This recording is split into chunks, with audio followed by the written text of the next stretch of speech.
So here's the completed gin pole.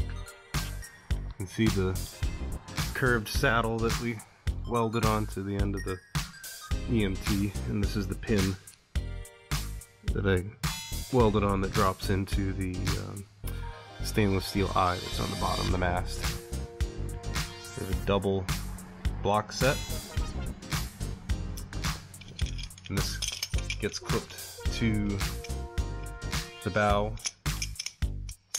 And this is the tail we hang on to while we pull the mast up.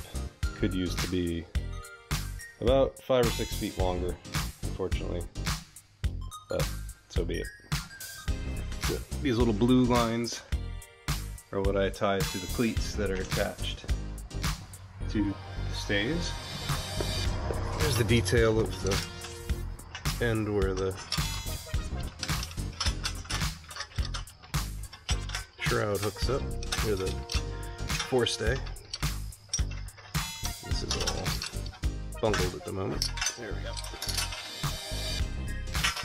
So this hook is where the washer from the stay is, and you put the stay through here, and I've measured this exactly so that it lines up exactly with where the pin needs to be put through into the bow plate.